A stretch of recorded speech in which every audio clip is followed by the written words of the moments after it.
All together, Vande Mataram begin.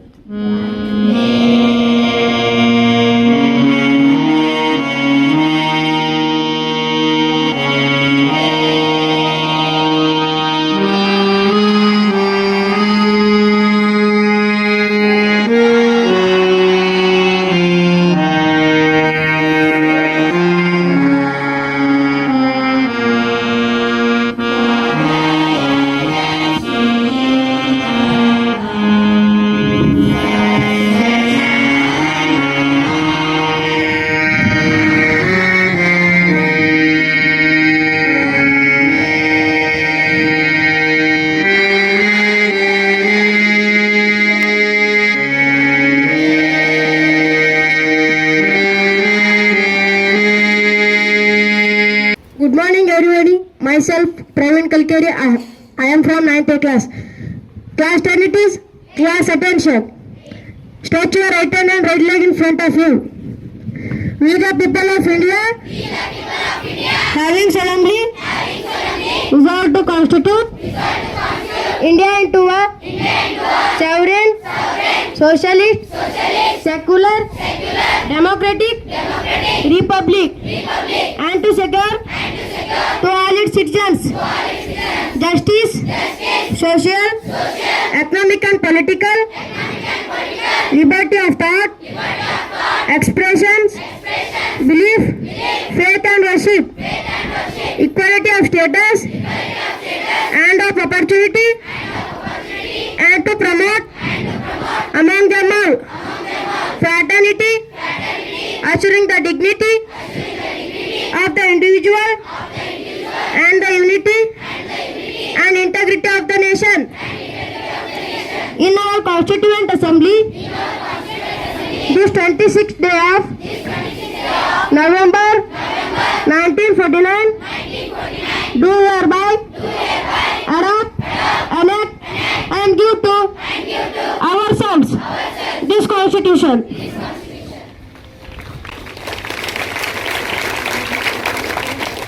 Thank you, Praveen. Good morning, everyone. You might have heard about drugs addiction. So in youth, it is quite common. So to get rid of such bad habits among youth, the team has come to our school to create awareness among all the students. 10 crore drug-free pledge mega campaign is the program.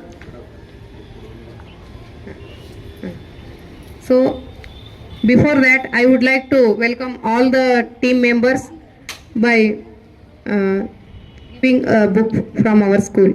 Yes, among the team members, Sri S.S. Patil sir, Srimati Pramila Joshai, Hanumova Hanumshetty, Shivshimpagir sir, Raghavendra Joshi sir, Renuka Kembavi madam, Prashant Kembavi sir and Kushi Kembavi. At the first, I request our headmasters to give away the book to Sri S.S. Patil sir.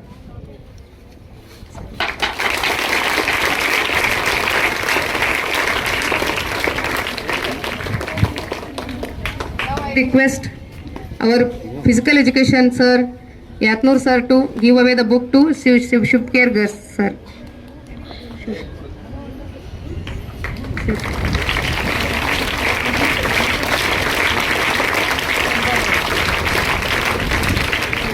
Now I request Sri Dada Gol sir, social science teacher of our school, to give away the book to Sri Raghavendra Joshi sir.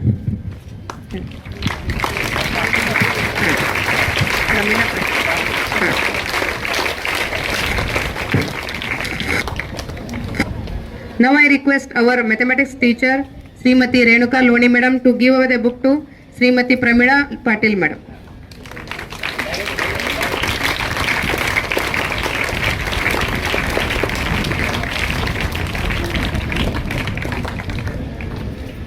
Thank you madam. Now I request Srimati Geetanjali Hiramat madam to give away the book to Renuka Kembavi madam.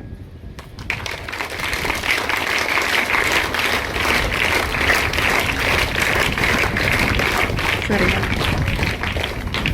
Now I request our physical education sir, physical education teacher Sri Yatnur. Once again I welcome each and every one of this team. Thank you, sir, for arriving to our school and giving some information about the drug addiction and creating awareness among our students. Thank you, sir. On behalf of our headmaster, staff and all the students, thank you once again. ಅದೇ ಅದಕ್ಕೆ ನಾವು ಈ 6ನೇ ತಾರೀಕಿನಿಂದ ಅಂದರೆ ನಿನ್ನೆಯಿಂದ 20ನೇ ತಾರೀಕಿನವರೆಗೆ ದೇಶಾದ್ಯಂತ ಎಲ್ಲ ಶಾಲಾ ಕಾಲೇಜುಗಳಿಗೆ ಹೋಗಿ ಮಠಮಾನ್ಯಗಳಿಗೆ ಹೋಗಿ ವಿವಿಧ ಕಚೇರಿ ಅಥವಾ ಕೇಂದ್ರ ಸ್ಥಳಗಳಿಗೆ ಹೋಗಿ ಅವರಿಗೆ ಪ್ರತಿಜ್ಞಾವಿಧಿ ಬೋಧಿಸ್ತಕ್ಕಂಥ ಕಾರ್ಯಕ್ರಮಗಳನ್ನು ನಶೆ ಮುಕ್ತರಾಗಲಿಕ್ಕೆ ಪ್ರತಿಜ್ಞಾವಿಧಿಯನ್ನು ಬೋಧಿಸ್ತಕ್ಕಂಥ ಅಂದಾಜು 10 ಕೋಟಿಗಿಂತಲೂ ಹೆಚ್ಚು ಜನಗಳಿಗೆ ಈ ಮೆಸೇಜನ್ನು ತಲುಪಿಸಬೇಕಾಗಿದೆ. ಅದರಲ್ಲಿ ತಾವು ಕೂಡ ಸಿಂದಗಿ ಆದರ್ಶ ಮಹಾವಿದ್ಯಾಲಯದ ಮಕ್ಕಳು ಹಾಗೂ ಸಿಬ್ಬಂದಿಗೆ ಇವತ್ತು ಪ್ರತಿಜ್ಞಾವಿಧಿಯನ್ನು ಬೋಧಿಸ್ಲಿಕ್ಕೆ ಬಂದಿದ್ದೀವಿ. ಯಾಕೆ ಪ್ರತಿಜ್ಞಾವಿಧಿಯನ್ನು ಬೋಧಿಸ್ಲಿಕ್ಕೆ ಬಂದಿದ್ದೀವಿ ಅಂದರೆ ಇಡೀ ಜಗತ್ತಿನ ತುಂಬೆಲ್ಲ ನಮಗೆ ಕಾಡ್ತಕ್ಕಂಥದ್ದಂದರೆ ಈ ಮಾದಕ ವಸ್ತುಗಳು, ವಿದ್ಯುನ್ಮಾನ ಉಪಕರಣಗಳು, ಮೆಡಿಸಿನ್ಗಳು ನಮ್ಮನ್ನೆಲ್ಲ ತಿಂದು ಹಾಕ್ತಾಯಿವೆ, ಕೊಲೆ ಮಾಡ್ತಾ ಇವೆ.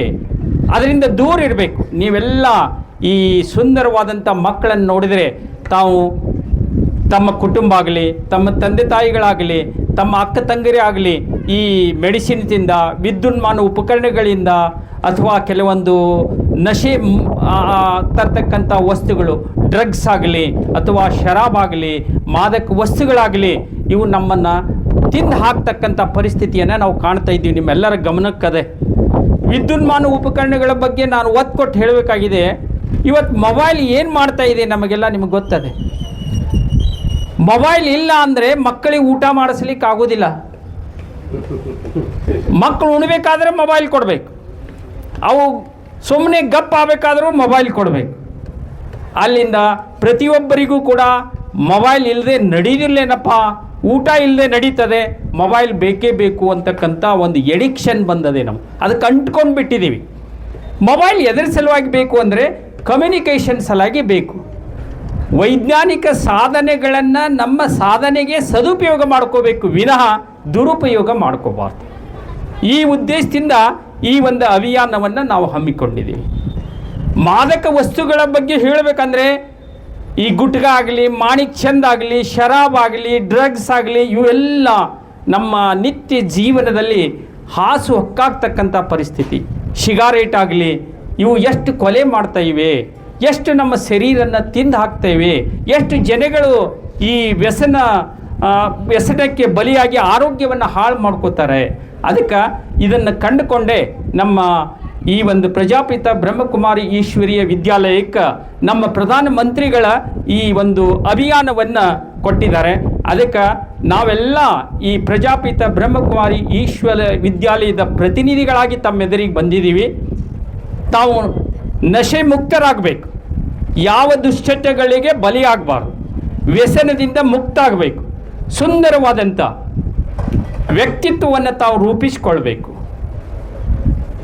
ನಿಮ್ಮ ತಂದೆ ತಾಯಿಗಳಿಗೆ ಬೇಕಾಗ್ತಕ್ಕಂಥ ಮಕ್ಕಳಾಗಬೇಕು ಮೊದಲಿಗೆ, ಆಮೇಲೆ ಸಮಾಜಕ್ಕೆ ಬೇಕಾಗ್ತಕ್ಕಂಥ ಮಕ್ಕಳಾಗಬೇಕು, ಆಮೇಲೆ ನಿಮ್ಮ ಜಿಲ್ಲೆ, ರಾಜ್ಯ, ದೇಶ, ಜಗತ್ತಿಗೆ ಬೇಕಾದಂಥ ಮಕ್ಕಳು ನೀವು ಆಗಬೇಕು ಅಂತಕ್ಕಂಥ ಉದ್ದೇಶದಿಂದ ಈ ಒಂದು ಸಂಘಟನೆ ಅಂತಾರಾಷ್ಟ್ರೀಯ ಮಟ್ಟದ ಸಂಘಟನೆ. ಇದು ಪ್ರಜಾಪಿತ ಬ್ರಹ್ಮಕುಮಾರಿ ಈಶ್ವರಿ ವಿದ್ಯಾಲಯ, ಇದು ಒಂದು ಆಧ್ಯಾತ್ಮಿಕ ಸಂಸ್ಥೆ. ಇದು ಅದಕ್ಕೆ ಈ ಸಂಸ್ಥೆಯವರು ಹಮ್ಮಿಕೊಟ್ಟಂಥ ಕಾರ್ಯಕ್ರಮದಲ್ಲಿ ನಾವು ಪ್ರತಿನಿಧಿಗಳಾಗಿ ಬಂದಿದ್ದೀವಿ. ಅದಕ್ಕೆ ಎಲ್ಲ ಮಕ್ಕಳನ್ನು ನೋಡಿದರೆ, ಈ ಸುಂದರವಾದಂಥ ಮಕ್ಕಳನ್ನು ನೋಡಿದಾಗ ನಾ SK ಬಿರಾದರ್ ಅವ್ರಿಗೆ ಹೇಳಿದೆ, ಈ ಶಾಲೆಯ ಮಕ್ಕಳೆಲ್ಲ ಹೇಗೆ ಆಗಬೇಕು ಅಂದರೆ ನಿಮ್ಮ ಶಾಲೆಯ ಹೆಸರೇನದೆ ಆದರ್ಶ ಮಹಾವಿದ್ಯಾಲಯ. ಮಕ್ಕಳೆಲ್ಲ ಆದರ್ಶ ಮಕ್ಕಳಾಗಿ ಹೊರಹೊಮ್ಮಬೇಕು. ನನ್ನ ಜೊತೆ ಆದರ್ಶ ಮಹಾವಿದ್ಯಾಲಯದಲ್ಲಿ ಓದಿ ಈ ಕಾಲೇಜಿಗೆ ಸ್ಕೂಲಿಗೆ ಫಸ್ಟ್ ಬಂದು ಇಂಜಿನಿಯರಿಂಗ್ ಸೀಟ್ ತಗೊಂಡು ಇಂಜಿನಿಯರಿಂಗ್ ಫಸ್ಟ್ ಇಯರ್ದಲ್ಲಿ ಅಭ್ಯಾಸ ಮಾಡ್ತಕ್ಕಂಥ ವಿದ್ಯಾರ್ಥಿನಿ ಕುಮಾರಿ ಖುಷಿ ಇಲ್ಲೇ ತಮ್ಮ ಎದುರಿಗೆ ಬಂದಿದ್ದಾರೆ. ಅವ್ರ ತಾಯಿ ತಂದೆ ಎಲ್ಲ ಪ್ರಜಾಪಿತ ಬ್ರಹ್ಮಕುಮಾರಿ ಈಶ್ವರೀಯ ವಿದ್ಯಾಲಯದ ಇದೆಲ್ಲ ಬರ್ತಾರೆ. ಪ್ರತಿದಿನ ಅವರು ಆ ಒಂದು ಶಿಕ್ಷಣವನ್ನು, ರಾಜಯೋಗ ಶಿಕ್ಷಣವನ್ನು ಉಪಾಸನೆ ಮಾಡ್ತಾರೆ. ಅವರಿಗೆ ಅದರ ಲಾಭ ಆಗಿದೆ. ಆ ಮಗುವಿನಲ್ಲಿ ಕೂಡ ಆ ಸಂಸ್ಕಾರ ಬಂದದೆ. ಅದೇ ರೀತಿಯಾಗಿ ತಾವು ಕೂಡ ಆಗಲಿ ಅಂತಕ್ಕಂಥ ಉದ್ದೇಶದಿಂದ ಅವರನ್ನು ರಿಪ್ರೆಸೆಂಟೇಷನ್ ಇವತ್ತು ತಮ್ಮ ಎದುರಿಗೆ ಮಾಡಿಸಿದ್ದೀವಿ. ಇಲ್ಲಿ ಮಕ್ಕಳೆಲ್ಲ ನೀವು ಬಹಳ ಗ್ರಾಮೀಣ ಭಾಗದಿಂದ ಮಕ್ಕಳು ಬಂದಿದ್ದೀರಿ. ನಿಮ್ಮ ತಂದೆ ತಾಯಿಗಳು ಕೆಲವೊಬ್ಬರಿಗೆ ಶ್ರೀಮಂತ ತಂದೆ ತಾಯಿಗಳಿರ್ಬೋದು, ಕೆಲವೊಬ್ಬರಿಗೆ ಬಡ ತಂದೆ ತಾಯಿಗಳಿರ್ಬೋದು. ತಾವೆಲ್ಲ ಒಂದು ಸ್ಪರ್ಧಾತ್ಮಕ ಪರೀಕ್ಷೆಯನ್ನು ಪಾಸ್ ಮಾಡಿ ಈ ಒಂದು ಶಾಲೆಯಲ್ಲಿ ನೀವು ಪ್ರವೇಶ ಪಡೆದಿದ್ದೀರಿ. ಈ ಶಾಲೆಯಲ್ಲಿ ಪಾಠ ಮಾಡ್ತಕ್ಕಂಥ ಎಲ್ಲ ಅಧ್ಯಾಪಕ ವೃಂದ ತಮ್ಮನ್ನು ಸುಂದರವಾಗಿ ಬೋಧಿಸಿ, ತಮ್ಮನ್ನು ಸುಂದರವಾದಂಥ ವ್ಯಕ್ತಿತ್ವ ರೂಪಿತ ಉನ್ನತ ಶಿಕ್ಷಣಕ್ಕೆ ಹೋಗಲಿಕ್ಕೆ ತಯಾರಿ ಮಾಡಿ ನಿಮ್ಮನ್ನು ಕಳಿಸ್ತಕ್ಕಂಥ ಕೆಲಸ ಅವರು ಮಾಡ್ತಾರೆ. ಅದರ ಲಾಭ ತಾವು ಪಡಿಬೇಕು. ನಾನು ಇವತ್ತು ಒಂದೇ ಒಂದು ಮಾತನ್ನು ತಮ್ಮೆಲ್ಲದರಿಗೆ ಹೇಳುವುದಪ್ಪ ಅಂದರೆ, ನಾನು ನಿಮಗೆ ಪ್ರತಿಜ್ಞಾ ವಿಧಿಯನ್ನು ಬೋಧಿಸ್ತಾ ಇದ್ದೇನೆ. ಆಮೇಲೆ ನಿಮಗೊಂದು ಪ್ರಾಜೆಕ್ಟ್ ಕೊಡ್ತೀನಿ. ಸರ್, ಇವ್ರಿಗೊಂದು ಮಕ್ಕಳಿಗೆ ಒಂದು ಪ್ರಾಜೆಕ್ಟ್ ಅಂದರೆ ಪ್ರತಿಜ್ಞಾ ವಿಧಿ ನಾನು ಏನು ಬೋಧಿಸಿದೆ ಅದರದ ಪ್ರತಿಯನ್ನು ನಿಮಗೆ ಕೊಡ್ತೀನಿ. ನೀವು ಹೋಗಿ ಮನೆಯಲ್ಲಿ ಮ್ಯಾಂಡೇಟ್ ಮಾಡಬೇಕು.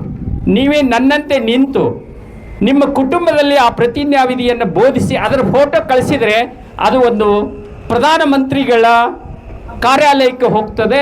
ಈ ಒಂದು ಆಧ್ಯಾತ್ಮಿಕ ಕೇಂದ್ರಕ್ಕೆ ಹೋಗ್ತದೆ. 10 ಕೋಟಿ ಜನಗಳ ಸಂಖ್ಯೆಯಲ್ಲಿ ತಮ್ಮ ಸಂಖ್ಯೆನೂ ಕೂಡ ಈ ಮೆಸೇಜ್ ಮುಟ್ಟಿದ ಬಗ್ಗೆ ರೆಕಾರ್ಡ್ ಆಗ್ತದೆ. ನಾನು ಇಷ್ಟೇ ಮಕ್ಕಳಿಗೆ ಪಾಠ ಮಾಡಬೇಕು, ಇಷ್ಟೇ ಮಕ್ಕಳಿಗೆ ನಾನು ಪ್ರತಿಜ್ಞಾವಿಧಿಯನ್ನು ಬೋಧಿಸಿದೆ ಅಂತಕ್ಕಂಥ ನೆಮ್ಮದಿಗಿಂತಲೂ ತಮ್ಮ ಕುಟುಂಬದ ಎಲ್ಲ ಸದಸ್ಯರು ಕೂಡ ಈ ಪ್ರತಿಜ್ಞಾವಿಧಿಯ ಮೆಸೇಜನ್ನು ಪಡೆದರು ಅಂತಕ್ಕಂಥ ಹೆಮ್ಮೆ ನನಗಾಗ್ತದೆ. ಅದಕ್ಕೆ ದಯವಿಟ್ಟು ಎಲ್ಲ ವಿದ್ಯಾರ್ಥಿಗಳು ನನ್ನ ಕಡೆ ದೃಷ್ಟಿ ಕೊಡಿ. ತಮ್ಮ ಬಲಗಾಲನ್ನು ಮುಂದಿಟ್ಟು, ಬಲಗೈಯನ್ನು ಮುಂದಿಟ್ಟು, ನಾನು ಪ್ರತಿಜ್ಞಾವಿಧಿಯನ್ನು ಬೋಧಿಸ್ತಕ್ಕಂಥ ಸಂದರ್ಭದಲ್ಲಿ ನನ್ನನ್ನೇ ನೆಟ್ಟ ದೃಷ್ಟಿಯಿಂದ ನೋಡಬೇಕು. ನನ್ನ ಬಾಯಿಯಿಂದ ಬರ್ತಕ್ಕಂಥ ಪ್ರತಿಜ್ಞಾವಿಧಿಯ ಪದಗಳನ್ನು ಗಮನದಲ್ಲಿಟ್ಟು ತಾವು ಪುನರುಚ್ಚರಿಸಬೇಕು. ನಾನು ಹೇಳ್ತೀನಿ ಹಾಗೆ ಹೇಳಬೇಕು. ನಾನು ಯಾವುದೇ ರೀತಿಯ ಕೆಟ್ಟ ಅಭ್ಯಾಸ ಮತ್ತು ವ್ಯಸನಕ್ಕೆ ಬಲಿಯಾಗುವುದಿಲ್ಲ. ನಾನು ಯಾವಾಗಲೂ ಆರೋಗ್ಯಕರ ಮತ್ತು ಒಳ್ಳೆಯ ದಾರಿಯಲ್ಲಿ ನಡೆಯುತ್ತೇನೆ. ನನ್ನ ಕುಟುಂಬ, ಸ್ನೇಹಿತರು ಮತ್ತು ಸಮಾಜವನ್ನು ಕೆಟ್ಟ ಅಭ್ಯಾಸಗಳಿಂದ ದೂರವಿರಲು ಪ್ರೇರೇಪಿಸುತ್ತೇನೆ. ನನ್ನ ಸಮಯ, ಶಕ್ತಿ ಮತ್ತು ಸಾಮರ್ಥ್ಯವನ್ನು ಒಳ್ಳೆಯ ಕೆಲಸಕ್ಕೆ ಮಾತ್ರ ಬಳಸುತ್ತೇನೆ. ನಮ್ಮ ದೇಶವನ್ನು ನಶಾಮುಕ್ತ ಮತ್ತು ಶ್ರೇಷ್ಠ ಭಾರತವನ್ನಾಗಿ ಮಾಡಲು ನನ್ನ ಸಂಪೂರ್ಣ ಬೆಂಬಲ ನೀಡುತ್ತೇನೆ. ಜೈ ಹಿಂದ್, ಜೈ ಭಾರತ್ ಮಾತಾ ಕಿ ಜೈ, ಜೈ ಕರ್ನಾಟಕ. ತಮ್ಮ ಪೊಸಿಷನ್ ಅಂದರೆ ಬಲಗಾಲನ್ನು ಹಿಂದಕ್ಕೆ ತಗೊಳ್ಳಿ, ಬಲಗೈಯನ್ನು ಕೂಡ ಹಿಂದಕ್ಕೆ ತಗೊಂಡು ಸ್ವಲ್ಪ 1 ನಿಮಿಷ ವಿಶ್ರಮಿಸಬೇಕು. ಒಂದು ಸೂಚನೆ ತಮಗೆ ಹೇಳುವುದಂದರೆ, ಈ ಸದ್ಯ ನಮ್ಮ ಈ ಎಲ್ಲ ಪ್ರಜಾಪಿತ ಬ್ರಹ್ಮಕುಮಾರಿ ಈಶ್ವರೀಯ ವಿದ್ಯಾಲಯದಿಂದ ಬಂದಿದ್ದಾರೆ. ಅವರು ತಮಗೆ ರಿಪ್ರೆಸೆಂಟ್ ಆಲಕ್ಕೆ ಬಂದಾರೆ. ರಾಜಯೋಗ ಶಿಕ್ಷಣ ಅಂದರೆ ಪ್ರಜಾಪಿತ ಬ್ರಹ್ಮಕುಮಾರಿ ಅಂದರೆ ಓಂ ಶಾಂತಿ ಅಂತೀವ್ರಿ ನಾವು. ಓಂ ಶಾಂತಿ ಅಂದರೆ ನೀವು ಪಕ್ಕ ತಿಳಿತದ. ಆ ಓಂ ಶಾಂತಿ ಕೇಂದ್ರಕ್ಕೆ ಬರೋದ್ರಿಂದ ಏನು ಲಾಭದೆ? ಮನುಷ್ಯನಿಗೆ 4 ವಸ್ತುಗಳು ಬೇಕೇ ಬೇಕು: ಅನ್ನ, ನೀರ, ಗಾಳಿ, ನಿದ್ರೆ. ಬೇಕಿಲ್ಲ? ಅನ್ನ, ನೀರ, ಗಾಳಿ, ನಿದ್ರೆ ಇರಲಿಲ್ಲ ನಡೀತದನ್ರಿ? ಅನ್ನ ಇರ್ಲಿಕ್ಕೆ ನಡೆಯೋದಿಲ್ಲ, ನೀರು ಇರ್ಲಿಕ್ಕೆ ನಡೆಯೋದಿಲ್ಲ, ಗಾಳಿ ಇರ್ಲಿಕ್ಕೆ ನಡೆಯೋದಿಲ್ಲ, ನಿದ್ರೆ ಇರ್ಲಿಕ್ಕೆ ಅಂದರೂ ನಡೆಯೋದಿಲ್ಲ. ಅದರ ಜೊತೆ ಇನ್ನೊಂದು ಬೇಕು, ಯೋಗ. ಭಾಳ ಇಂಪಾರ್ಟೆಂಟ್. ಅದಕ್ಕೆ ನಮ್ಮ ಪ್ರಧಾನಮಂತ್ರಿಗಳು 21 ಜೂನಕ್ಕೆ ಅಂತಾರಾಷ್ಟ್ರೀಯ ಮಟ್ಟದಲ್ಲಿ ಯೋಗದ ದಿನವನ್ನಾಗಿ ಇಡೀ ಜಗತ್ತಿನಾದ್ಯಂತ ಆಚರಿಸಲಿಕ್ಕೆ ಅವಕಾಶ ಮಾಡಿಕೊಟ್ಟಿದ್ದಾರೆ. ಅದಕ್ಕೆ ಆ ಯೋಗ, ನಮ್ಮ ರಾಜಯೋಗ ಈ ಓಂ ಶಾಂತಿ ಕೇಂದ್ರದಲ್ಲಿ ಸಿಗ್ತದೆ. ತಮ್ಮ ತಂದೆ ತಾಯಿಗಳನ್ನಾಗಲಿ ತಾವಾಗಲಿ ಆ ಕೇಂದ್ರಕ್ಕೆ ಭೇಟಿ ನೀಡಿ ಆ ಯೋಗದ ಅಭ್ಯಾಸವನ್ನು ತಾವು ಅಳವಡಿಸಿಕೊಳ್ಳಿ. ಒಳ್ಳೆಯ ಆರೋಗ್ಯ ಭಾಳ ಮುಖ್ಯ. ಆರೋಗ್ಯವೇ ಭಾಗ್ಯ ಅಂತ ಹೇಳ್ತೀವಿ ನಾವು. ಮತ್ತೇನರೇ ಜಮೀನು ಭಾಗ್ಯ, ಆಮೇಲೆ ಅನ್ನದ ಭಾಗ್ಯ, ಆಮೇಲೆ ನಮಗೆ ಸಂಪತ್ತಿನ ಭಾಗ್ಯ ಅಂತ ಹೇಳೋದಿಲ್ಲ. ಆರೋಗ್ಯವೇ ಭಾಗ್ಯ, ಹೆಲ್ತ್ ಈಸ್ ವೆಲ್ತ್. ಅದಕ್ಕೆ ಅಂಥ ಒಳ್ಳೆಯ ಆರೋಗ್ಯವನ್ನು ನಾವು ಸಂಪಾದಿಸಬೇಕು.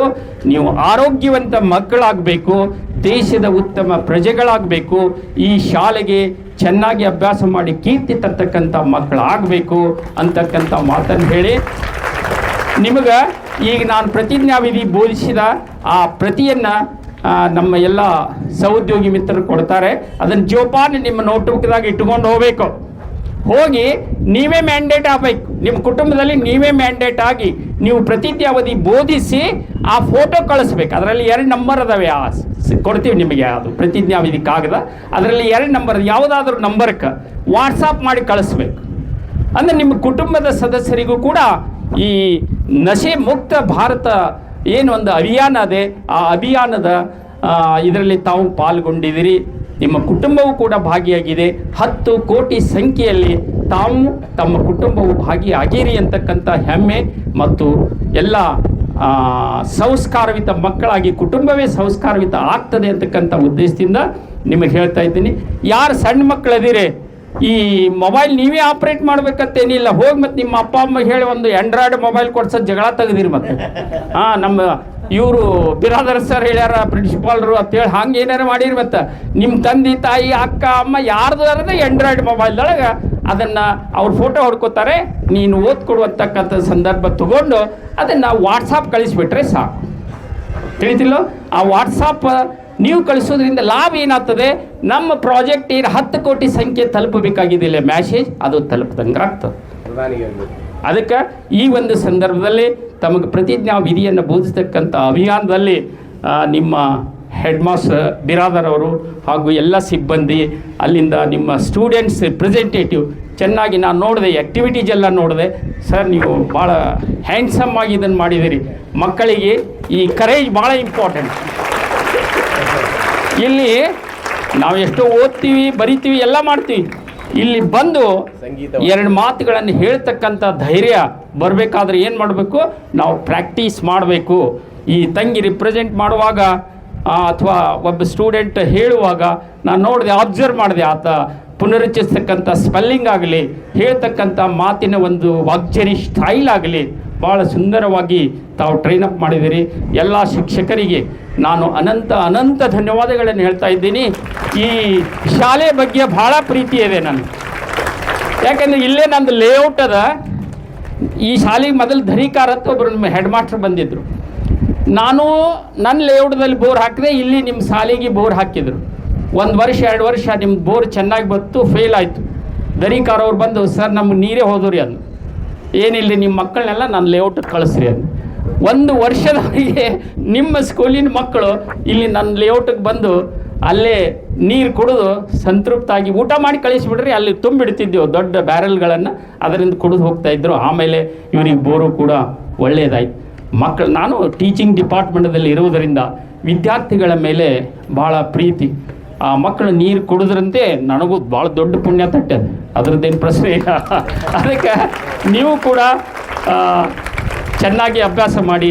ಇದು ಸುಂದರವಾದಂಥ ಪರಿಸರ ಇದೆ ಈ ಸ್ಕೂಲ್ನಲ್ಲಿ. ಒಳ್ಳೆಯ ಶಿಕ್ಷಕರು, ಭಾಳ ಕಾಂಪಿಟೇಟಿವ್ ಶಿಕ್ಷಕರು ಬಂದಿರ್ತಾರೆ. ಇಲ್ಲಿ ಭಾಳ ಕಲ್ಪನೆ ನೀವು ಮಾಡ್ಕೊಳ್ಳಿ. ಇಂಥ ಒಂದು ವ್ಯವಸ್ಥೆ ಎಲ್ಲಿ ಸಿಗೋದಿಲ್ಲ ನಿಮಗೆ. ಸ್ಕೂಲಿಗೆ ಬಂದ ಮೇಲೆ ಚೆನ್ನಾಗಿ ಅಭ್ಯಾಸ ಮಾಡಿ, ನಾನು ಹೇಳಿದ ಕೆಲಸ ನೀವು ಅವಶ್ಯವಾಗಿ ಮಾಡಿ ಈ ಅಭಿಯಾನಕ್ಕೆ ಒಂದು ಮೆರೆಗೆ ತರ್ತೀರಿ ಅಂತಕ್ಕಂಥ ಮಾತನ್ನು ಹೇಳಿ ತಮ್ಮೆಲ್ಲರಿಗೂ ನಾನು ಈ ಒಂದು ಸಂಘಟನೆ ಪರವಾಗಿ ಅನಂತ ಧನ್ಯವಾದಗಳನ್ನು ಸಲ್ಲಿಸಿ, ತಾವು ಭಾಗಿಯಾದ್ದಕ್ಕೆ ತಮಗೆಲ್ಲ ಅನಂತ ಧನ್ಯವಾದಗಳನ್ನು ಹೇಳಿ ನನ್ನ ಮಾತಿಗೆ ಮಂಗಲ ಹೇಳ್ತಾ ಇದ್ದೀನಿ.